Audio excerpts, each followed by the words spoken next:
بسم اللہ الرحمن الرحیم۔ ناظرین، اس زمانے میں عرب کا دستور یہ تھا کہ جب بھی ان کے ہاں کوئی بچہ پیدا ہوتا تو وہ اسے دیہات سے آنے والی دائیوں کے حوالے کر دیتے تاکہ وہ بچہ اچھی پرورش پائے اور خالص عربی زبان سیکھ سکے۔ دائیوں کا قافلہ مکہ میں داخل ہوا۔ انہوں نے ان گھروں کی تلاش شروع کی جن میں بچے پیدا ہوئے تھے۔ اس طرح بہت سی دائیاں جناب عبد المطلب کے گھر بھی آئیں۔ نبی کریم صلی اللہ علیہ وآلہ وسلم کو دیکھا اور جب یہ معلوم ہوا کہ یہ بچہ تو یتیم پیدا ہوا ہے تو اس خیال سے آگے بڑھ گئیں کہ آخر ہمیں اس بچے سے کیا حاصل ہوگا۔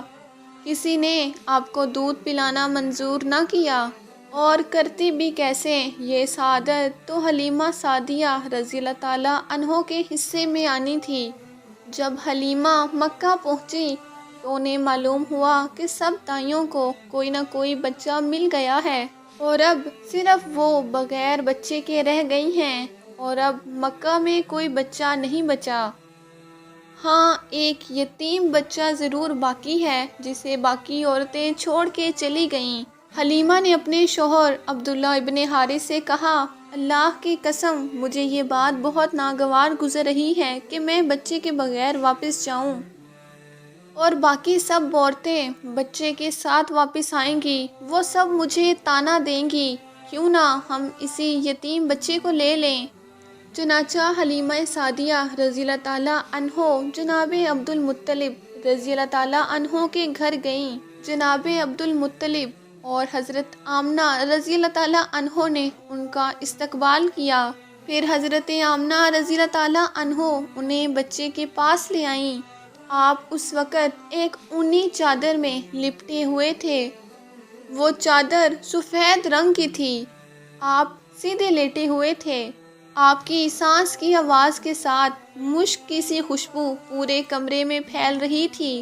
حضرت حلیمہ سعدیہ رضی اللہ تعالیٰ عنہ آپ کے حسن جمال کو دیکھ کے حیرت زدہ رہ گئیں۔ آپ اس وقت سوئے ہوئے تھے، انہوں نے جگانا مناسب نہ سمجھا، لیکن جیسے ہی انہوں نے پیار سے اپنا ہاتھ آپ کے سینے پہ رکھا، آپ مسکرا دیے اور آنکھیں کھول کے انہیں دیکھنے لگے۔ حضرت حلیمہ سعدیہ فرماتی ہیں کہ میں نے دیکھا آپ کی آنکھوں میں سے ایک نور نکلا جو کہ آسمان تک پہنچ گیا۔ میں نے آپ کو گود میں اٹھا کے آپ کی دونوں آنکھوں کے درمیانی جگہ پہ چوما۔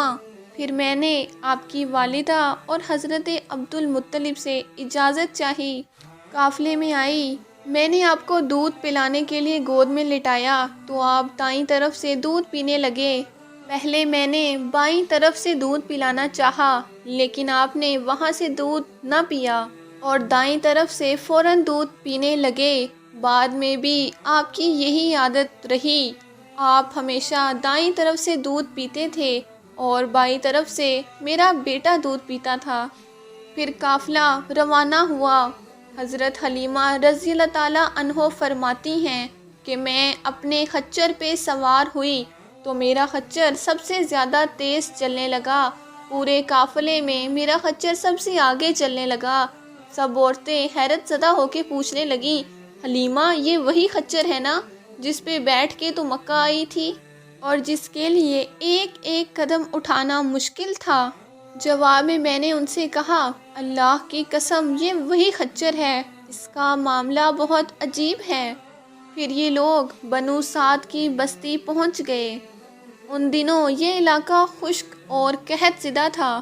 حلیمہ سعدیہ رضی اللہ تعالیٰ عنہ فرماتی ہیں کہ اس شام جب ہماری بکریاں چر کے واپس آئیں تو ان کے تھن دودھ سے بھرے تھے، جبکہ اس سے پہلے کبھی ایسا نہ ہوا۔ ان میں سے دودھ بہت کم اور بہت مشکل سے نکلتا تھا۔ اس دن ہم نے ان کا دودھ دوہا تو ہمارے گھر کے سارے برتن بھر گئے۔ ہم نے جان لیا کہ یہ برکت اس بچے کی وجہ سے ہے۔ آس پاس کی عورتوں میں بھی یہ بات پھیل گئی، ان کی بکریاں بدستور کم دودھ دے رہی تھیں۔ غرض ہمارے گھر میں ہر طرف ہر چیز میں برکت نظر آنے لگی۔ اس طرح 2 ماہ گزر گئے۔ 2 ماہ میں ہی آپ چلنے پھرنے لگے تھے۔ آپ 8 ماہ کے ہوئے تو باتیں کرنے لگے، آپ کی باتیں سمجھ آتی تھیں۔ 9 ماہ کی عمر میں تو آپ صلی اللہ علیہ وآلہ وسلم بہت ہی صاف باتیں کرنے لگے تھے۔ اس دوران آپ کی بہت سی برکات دیکھنے میں آئیں۔ حلیمہ سعدیہ فرماتی ہیں کہ جب میں آپ کو اپنے گھر لے کے آئی تو بنو سعد کا کوئی گھر ایسا نہیں تھا جس میں سے مشک نہ آتی ہو۔ اس طرح سب لوگ آپ سے محبت کرنے لگے۔ جب ہم نے آپ کا دودھ چھڑایا تو آپ کی زبان مبارک سے یہ الفاظ جاری ہو گئے: اللہ اکبر کبیرہ والحمد للہ کثیرہ وسبحان اللہ بکرۃ و اصیلا، یعنی اللہ تعالیٰ بہت بڑا ہے، اللہ تعالیٰ کی بے حد تعریف ہے اور اس کے لیے صبح و شام پاکی ہے۔ اور پھر جب حضرت محمد صلی اللہ علیہ وآلہ وسلم 2 سال کے ہو گئے تو ہم آپ کو لے کے آپ کی والدہ حضرت آمنہ رضی اللہ تعالیٰ عنہ کے گھر آئے۔ اس عمر کو پہنچنے کے بعد بچوں کو ماں باپ کے حوالے کر دیا جاتا تھا۔ ادھر ہم آپ کی برکات دیکھ چکے تھے اور ہماری آرزو تھی کہ آپ کچھ اور مدت ہمارے ساتھ رہیں۔ اس بات کے لیے ہم نے حضرت آمنہ رضی اللہ تعالیٰ عنہ سے بات کی کہ آپ کو مزید 1 سال ہمارے پاس رہنے کی اجازت دیں۔ میں ڈرتی ہوں کہ کہیں اس پہ مکہ کی بیماریوں اور آب و ہوا کا اثر نہ ہو جائے۔ جب ہم نے ان سے بارہا یہ کہا تو حضرت آمنہ رضی اللہ تعالیٰ عنہ مان گئیں اور ہم آپ کو پھر اپنے گھر لے آئے۔ جب آپ صلی اللہ علیہ وآلہ وسلم کچھ بڑے ہو گئے تو باہر نکل کے بچوں کو دیکھتے تھے، وہ آپ کو کھیلتے ہوئے نظر آتے، آپ صلی اللہ علیہ وآلہ وسلم ان کے نزدیک نہ جاتے۔ ایک روز آپ نے مجھ سے پوچھا: اے امی جان، دن میں میرے بھائی بہن نظر نہیں آتے؟ آپ اپنے دودھ شریک بھائی عبداللہ اور بہنوں انیسہ اور شیمہ کے بارے میں پوچھ رہے تھے۔ حضرت حلیمہ رضی اللہ تعالیٰ عنہ فرماتی ہیں کہ میں نے آپ کو بتایا کہ وہ صبح سویرے بکریاں چرانے جاتے ہیں اور شام کے وقت واپس لوٹ کے آتے ہیں۔ یہ جان کر آپ نے فرمایا کہ تب مجھے بھی ان کے ساتھ بھیج دیا کریں۔ اس کے بعد آپ خوشی خوشی ان کے ساتھ بکریاں چرانے جاتے رہے۔ ایسے میں ایک دن میرے بچے خوفزدہ انداز میں دوڑتے ہوئے میرے پاس آئے اور کہنے لگے: امی جان جلدی چلیں ورنہ محمد کی جان نکل جائے گی۔ یہ سن کے ہمارے تو ہوش اڑ گئے، دوڑ کے وہاں پہنچے۔ ہم نے آپ کو دیکھا، آپ کھڑے ہوئے تھے، رنگ اڑا ہوا تھا، چہرے پہ زردی چھائی ہوئی تھی، اور یہ اس لیے نہیں تھا کہ آپ کو سینہ چاک کیے جانے کی وجہ سے کوئی تکلیف ہوئی تھی، بلکہ ان فرشتوں کو دیکھ کے آپ کی حالت ہوئی تھی۔ حضرت حلیمہ رضی اللہ تعالیٰ عنہ فرماتی ہیں کہ ہم نے آپ سے پوچھا کیا ہوا تھا؟ آپ نے فرمایا: میرے پاس 2 انسان آئے تھے، ان دونوں نے سفید رنگ کے کپڑے پہنے تھے، ان میں سے ایک جبرائیل اور دوسرے میکائیل علیہ السلام تھے۔ ان دونوں میں سے ایک نے کہا: کیا یہ وہی ہیں؟ دوسرے نے جواب دیا: ہاں یہ وہی ہیں۔ پھر وہ دونوں میرے قریب آئے، مجھے پکڑا اور لٹا دیا۔ اس کے بعد انہوں نے میرا پیٹ چاک کیا اور اس میں سے کوئی چیز تلاش کرنے لگے۔ آخر انہیں وہ چیز مل گئی، انہوں نے اس چیز کو تلاش کر کے باہر پھینکا۔ میں نہیں جانتا کہ وہ چیز کیا تھی۔ اس چیز کے بارے میں دوسری روایات میں وضاحت ملتی ہے کہ وہ سیاہ رنگ کا ایک دانہ سا تھا۔ یہ انسان کے جسم میں شیطان کا گھر ہوتا ہے اور شیطان انسان کے جسم میں اسی راستے سے اثرات ڈالتا ہے۔ حضرت حلیمہ سعدیہ رضی اللہ تعالیٰ عنہ فرماتی ہیں کہ ہم پھر آپ کو گھر لے آئے۔ اس وقت میرے شوہر عبداللہ ابن حارث نے مجھ سے کہا: حلیمہ مجھے ڈر ہے کہیں اس بچے کو کوئی نقصان نہ پہنچ جائے، ہم ایسا کرتے ہیں کہ اسے اس کے والدین کے حوالے کر دیتے ہیں۔ میں نے کہا ٹھیک ہے، پھر ہم آپ کو لے کے مکہ کی طرف روانہ ہوئے۔ جب میں مکہ کے بالائی علاقے میں پہنچی تو آپ اچانک وہاں سے غائب ہو گئے۔ میں حواس باختہ ہو گئی۔ حلیمہ سعدیہ فرماتی ہیں کہ میں پریشانی کی حالت میں مکہ پہنچی۔ وہاں پہنچتے ہی میں نے آپ کے دادا حضرت عبد المطلب سے کہا کہ میں آج محمد صلی اللہ علیہ وآلہ وسلم کو لے کے مکہ کی طرف آ رہی تھی۔ جیسے ہی میں مکہ کے بھلائی علاقے میں پہنچی، آپ اچانک سے کہیں غائب ہو گئے۔ اب خدا کی قسم میں نہیں جانتی کہ وہ کہاں ہیں۔ حضرت عبد المطلب یہ سنتے ہی فوراً کعبہ کے پاس گئے، آپ صلی اللہ علیہ وآلہ وسلم کے مل جانے کے لیے دعا کی اور پھر فوراً ہی آپ کو ڈھونڈنے کے لیے روانہ ہو گئے۔ ان کے ساتھ ورقہ بن نوفل بھی تھے۔ دونوں تلاش کرتے کرتے تہامہ کی وادی پہنچے۔ ایک درخت کے نیچے انہیں ایک لڑکا کھڑا نظر آیا۔ اس درخت کی شاخیں بہت گھنی تھیں۔ حضرت عبد المطلب نے پوچھا، اے لڑکے تم کون ہو؟ چونکہ اس وقت آپ صلی اللہ علیہ وآلہ وسلم کا قد کافی بڑا ہو چکا تھا تو حضرت عبد المطلب انہیں پہچان نہ سکے۔ آپ صلی اللہ علیہ وآلہ وسلم کا قد تیزی سے بڑھتا جا رہا تھا۔ آپ نے جواب دیا کہ میں محمد بن عبداللہ بن ابو طالب ہوں۔ یہ سن کے حضرت عبد المطلب بولے، تم پر میری جان قربان، میں تمہارا دادا عبد المطلب ہوں۔ پھر انہوں نے آپ کو اٹھا کے سینے سے لگایا اور رونے لگے۔ آپ کو گھوڑے پہ اپنے آگے بٹھایا اور مکہ کی طرف چلے۔ گھر آ کے انہوں نے بکریاں اور گائیں ذبح کی اور انہیں مکہ کے لوگوں میں بانٹ دیا اور مکے والوں کی دعوت کی۔ آپ کے مل جانے کے بعد حضرت خدیجہ رضی اللہ تعالیٰ عنہ حضرت آمنہ سلام اللہ کے پاس آئیں تو انہوں نے پوچھا، حلیمہ اب آپ بچے کو کیوں لے آئیں؟ آپ کی تو خواہش تھی کہ میرا بچہ کچھ روز اور آپ کے پاس رہے۔ انہوں نے جواب دیا کہ اب یہ بڑے ہو گئے ہیں اور اللہ کی قسم میں اپنی ذمہ داری پوری کر چکی ہوں۔ میں خوف محسوس کرتی ہوں کہ کہیں انہیں کوئی حادثہ نہ پیش آئے، لہٰذا انہیں آپ کے سپرد کرتی ہوں۔ حضرت آمنہ کو یہ جواب سن کے بہت حیرت ہوئی اور کہنے لگی، سچ سچ بتاؤ آخر ماجرا کیا ہے؟ تب انہوں نے سارا معاملہ کہہ سنایا۔ حضرت حلیمہ نے اس سے پہلے بھی کئی واقعات دیکھے تھے جن کی وجہ سے وہ خوف زدہ تھیں، اور پھر جب سینہ چاک کیے جانے والا واقعہ پیش آیا تو آپ کو فوراً آپ کے گھر والوں کے سپرد کرنے پہ مجبور ہو گئیں۔ وہ چند واقعات حضرت حلیمہ سعدیہ رضی اللہ تعالیٰ عنہ کچھ اس طرح بیان فرماتی ہیں۔ ایک دفعہ میرے پاس سے یہودیوں کی ایک جماعت گزری تو میں نے ان سے پوچھا کہ کیا میرے بچے کو دیکھ کے اس کے بارے میں آپ کچھ بتا سکتے ہیں؟ اس کے ساتھ ہی میں نے آپ صلی اللہ علیہ وآلہ وسلم کی پیدائش کے متعلق انہیں باتیں بتائیں۔ یہودی آپس میں اس بارے میں باتیں کرنے لگے اور کہنے لگے اس بچے کو قتل کر دینا چاہیے۔ اس کے بعد انہوں نے مجھ سے پوچھا، کیا یہ بچہ یتیم ہے؟ میں نے ان کی بات سن لی تھی کہ وہ ان کے قتل کا ارادہ کر رہے ہیں، سو میں نے جلدی سے اپنے شوہر کی طرف اشارہ کرتے ہوئے کہا، نہیں یہ اس کے والد ہیں۔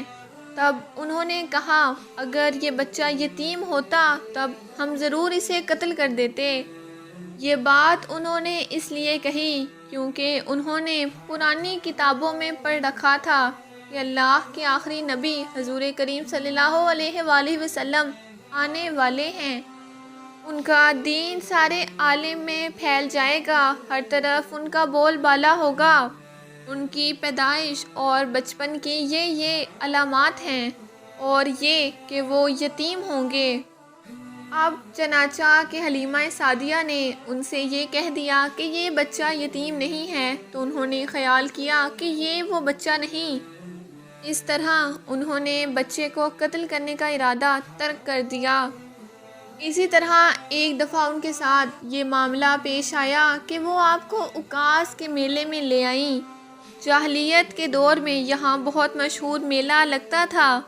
یہ میلہ طائف اور نخلا کے درمیان لگتا تھا۔ عرب کے لوگ حج کرنے آتے تو شوال کا مہینہ اس میلے میں گزارتے۔ حلیمہ سعدیہ رضی اللہ تعالیٰ عنہ نبی کریم صلی اللہ علیہ وآلہ وسلم کو لیے میلے میں گھوم رہی تھیں کہ ایک کاہن کی نظر آپ صلی اللہ علیہ وآلہ وسلم پہ پڑی۔ اسے آپ کے اندر نبوت کی تمام نشانیاں نظر آنے لگیں۔ اس نے پکار کے کہا، لوگو اس بچے کو مار ڈالو۔ حلیمہ اس کاہن کی بات سن کے گھبرا گئیں اور جلدی سے وہاں سے سرک گئیں۔ اس طرح اللہ تعالیٰ نے نبی کریم صلی اللہ علیہ وآلہ وسلم کی حفاظت فرمائی۔ میلے میں موجود لوگوں نے کاہن کی آواز سن کے ادھر ادھر دیکھنا شروع کیا اور اس بچے کو تلاش کرنے لگے، مگر انہیں وہاں کوئی بچہ نہ ملا۔ اس کے بعد لوگوں نے کاہن سے پوچھا، کیا بات ہے، آپ کس بچے کو مار ڈالنے کا کہہ رہے تھے؟ اس نے جواب دیا کہ میں نے ابھی ایک بچے کو دیکھا ہے، معبودوں کی قسم وہ تمہارے دین کے ماننے والوں کو قتل کرے گا، اس کا دین اسلام ہوگا، اس کا ہر طرف بول بالا ہوگا، وہ تمہارے بتوں کو توڑے گا اور تم سب پہ غالب آئے گا۔ یہ بات سن کے وہ لوگ ادھر ادھر دوڑے۔ حلیمہ سعدیہ نبی کریم صلی اللہ علیہ وآلہ وسلم کو لے کے واپس آ رہی تھیں کہ ذی الحجاز سے ان کا گزر ہوا۔ یہاں پر بھی میلہ لگا ہوا تھا۔ اس بازار میں ایک نجومی تھا، لوگ اس کے پاس اپنے بچوں کو لے کے آتے تھے۔ وہ بچوں کو دیکھ کے ان کی قسمت کے بارے میں اندازے لگاتا تھا۔ حلیمہ سعدیہ رضی اللہ تعالیٰ عنہ جب اس نجومی کے پاس سے گزری تو اس نجومی کی نظر نبی کریم صلی اللہ علیہ وآلہ وسلم پہ پڑی۔ اس نجومی کو آپ صلی اللہ علیہ وآلہ وسلم کی مہر نبوت نظر آ گئی، ساتھ ہی آپ صلی اللہ علیہ وآلہ وسلم کی آنکھوں کی خاص سرخی اس نے دیکھ لی۔ وہ فوراً سے چلا اٹھا، اے لوگو اس بچے کو قتل کر دو، یہ یقیناً تمہارے دین کے ماننے والوں کو قتل کرے گا، تمہارے بتوں کو توڑے گا اور تم لوگوں پہ غالب آئے گا۔ یہ کہنے کے ساتھ وہ آپ پہ جھپٹا، لیکن اسی کے ساتھ وہ پاگل ہو گیا اور پاگل ہوتے ساتھ ہی مر گیا۔ ان واقعات کے بعد حلیمہ سعدیہ اور ان کے شوہر نے فیصلہ کیا کہ اب بچے محمد صلی اللہ علیہ وآلہ وسلم کو ان کے گھر والوں کے حوالے کر دینا چاہیے۔ جب حلیمہ سعدیہ رضی اللہ تعالیٰ عنہ نے محمد صلی اللہ علیہ وآلہ وسلم کو بی بی آمنہ کے حوالے کیا تو ان کی عمر اس وقت 4 سال تھی۔ ایک روایت یہ ملتی ہے کہ اس وقت عمر مبارک 5 سال تھی، ایک تیسری روایت کے مطابق عمر مبارک 6 سال تھی۔ جب حلیمہ سعدیہ رضی اللہ تعالیٰ عنہ نے محمد صلی اللہ علیہ وآلہ وسلم کو حضرت آمنہ سلام اللہ کے حوالے کیا تو اس کے کچھ دن بعد حضرت آمنہ سلام اللہ علیہا انتقال فرما گئیں۔ حضرت آمنہ کی وفات مکہ اور مدینہ کے درمیان ابواہ کے مقام پہ ہوئی۔ آپ کو یہیں دفن کیا گیا۔ ہوا یہ کہ آپ صلی اللہ علیہ وآلہ وسلم کی والدہ آپ کو لے کے اپنے مائکے گئیں۔ آپ صلی اللہ علیہ وآلہ وسلم کے ساتھ ایمن بھی تھیں۔ وہ فرماتی ہیں کہ ایک دن میرے پاس 2 یہودی آئے اور کہنے لگے محمد صلی اللہ علیہ وآلہ وسلم کو دکھاؤ۔ میں نے محمد صلی اللہ علیہ وآلہ وسلم کو ان کے سامنے کیا۔ انہوں نے محمد صلی اللہ علیہ وآلہ وسلم کو اچھی طرح دیکھا۔ ان میں سے ایک نے کہا کہ یہ اس امت کا نبی ہے، یہ شہر ان کی ہجرت گاہ ہے، یہاں زبردست جنگ ہوگی۔ آپ صلی اللہ علیہ وآلہ وسلم کی والدہ کو جب یہودیوں کی ان باتوں کا پتہ چلا تو آپ ڈر گئیں اور آپ کو لے کے مکہ کی طرف روانہ ہوئیں، مگر ابواہ کے مقام پہ ہی آپ وفات پا گئیں۔ ایک روز حضرت عبد المطلب خانہ کعبہ میں حجر اسود کے پاس بیٹھے ہوئے تھے، ایسے میں ان کے پاس نجران کے عیسائی آ گئے۔ ان میں سے ایک پادری بھی تھا۔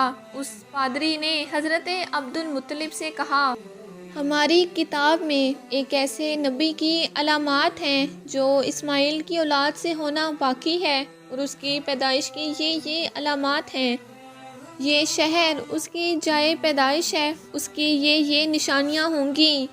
ابھی یہ بات ہو رہی تھی کہ کوئی شخص آپ صلی اللہ علیہ وآلہ وسلم کو لے کے وہاں پہنچا۔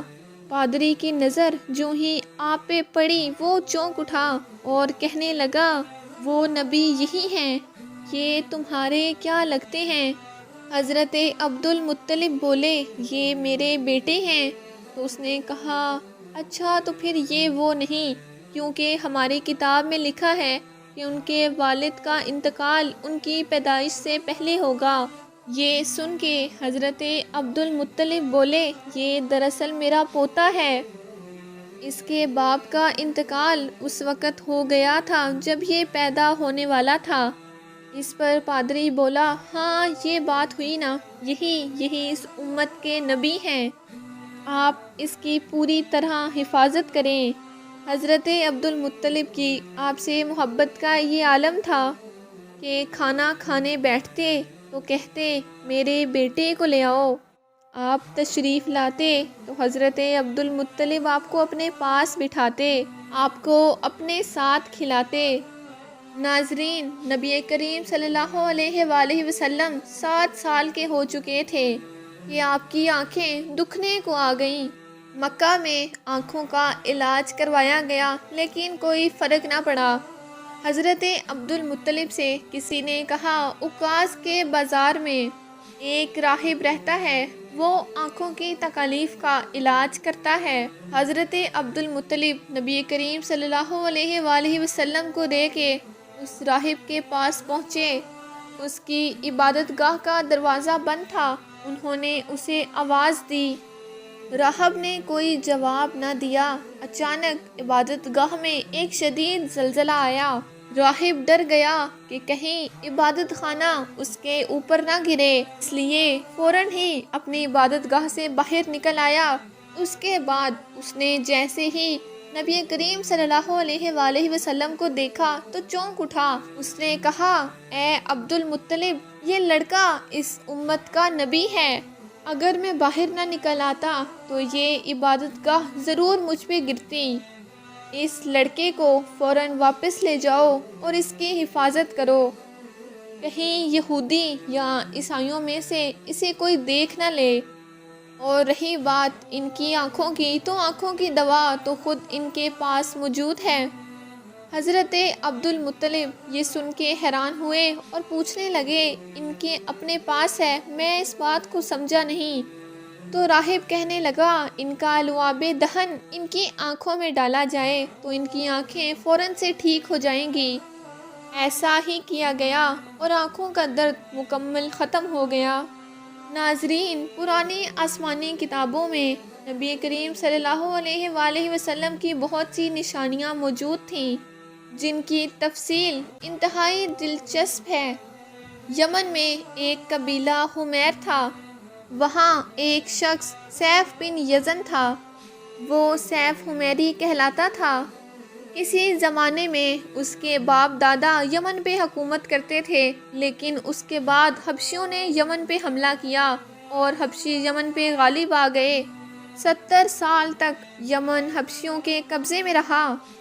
جب یہ سیف بڑا ہوا تو اس کے دل میں اپنے باپ دادا کے یمن کو آزاد کروانے کی امنگ پیدا ہوئی۔ اس نے ایک فوج تیار کی، اس فوج کے ذریعے حبشیوں پہ حملہ کیا اور انہیں وہاں سے مار بھگایا۔ اس طرح سیف باپ دادا کے ملک کو آزاد کروانے میں کامیاب ہو گیا، وہاں کا بادشاہ بن گیا۔ یہ یمن عرب کا علاقہ تھا۔ جب اس پہ حبشیوں نے قبضہ کیا تو عربوں کو بہت افسوس ہوا۔ 70 سال بعد جب یمن کے لوگوں نے حبشیوں کو یہاں سے باہر کیا تو عربوں کے لوگوں کو بہت خوشی ہوئی۔ ان کی خوشی کی ایک وجہ تو یہ تھی، انہی حبشیوں نے ابراہ کے ساتھ مکہ پہ چڑھائی کی تھی۔ چاروں طرف سے عربوں کے وفد سیف کو مبارکباد دینے کے لیے یمن آئے۔ قریش کا بھی ایک وفد مبارکباد دینے کے لیے یمن گیا۔ اس وفد کے سردار حضرت عبد المطلب تھے۔ یہ وفد جب یمن پہنچا تو سیف اپنے محل میں تھا۔ اس کے سر پہ تاج تھا، سامنے تلوار رکھی ہوئی تھی۔ سیف کو قریش کے وفد کے بارے میں بتایا گیا اور یہ بھی بتایا گیا کہ یہ لوگ کس رتبے کے مالک ہیں۔ اس نے ان لوگوں کو آنے کی اجازت دے دی۔ حضرت عبد المطلب آگے بڑھ کے اس کے سامنے جا کھڑے ہوئے۔ انہوں نے بات کرنے کی اجازت چاہی۔ سیف نے کہا، اگر تم بادشاہوں کے سامنے بات کرنے کے آداب سے واقف ہو تو اپنی گفتگو شروع کرو۔ اس وقت حضرت عبد المطلب نے کہا، اے بادشاہ، ہم خانہ کعبہ کے خادم ہیں، اللہ کے گھر کے محافظ ہیں، ہم آپ کو مبارکباد دینے آئے ہیں۔ یمن پہ حبشیوں کی حکومت ہمارے لیے بھی بوجھ بنی ہوئی تھی۔ آپ کو بہت بہت مبارک ہو۔ آپ کے اس کارنامے سے آپ کے بزرگوں کو بھی عزت ملے گی اور آنے والی نسلوں کو بھی وقار حاصل ہوگا۔ سیف ان کے الفاظ سن کے بہت خوش ہوا اور بے اختیار بول اٹھا، اے شخص، تم کون ہو؟ کیا نام ہے تمہارا؟ انہوں نے کہا، میرا نام عبد المطلب بن ہاشم ہے۔ سیف نے ہاشم کا نام سن کے کہا، پھر تو تم ہماری بہن کے بیٹے ہو۔ اس کے بعد قریش کے وفد کو سرکاری مہمان خانے میں رکھا گیا۔ ان کی خوب خاطر مدارت کی گئی، یہاں تک کہ 1 ماہ گزر گیا۔ 1 مہینے کی مہمان نوازی کے بعد سیف نے حضرت عبد المطلب کو اپنے پاس بلایا۔ حضرت عبد المطلب کو اپنے پاس بلا کر کہا، اے عبد المطلب، میں اپنے علم کے پوشیدہ رازوں میں سے ایک راز تمہیں بتا رہا ہوں۔ تمہارے علاوہ کوئی اور ہوتا تو میں یہ راز اسے کبھی نہ بتاتا۔ تم اس راز کو تب تک راز ہی رکھنا جب تک کہ خود اللہ تعالیٰ اس راز کو ظاہر نہیں کرتے۔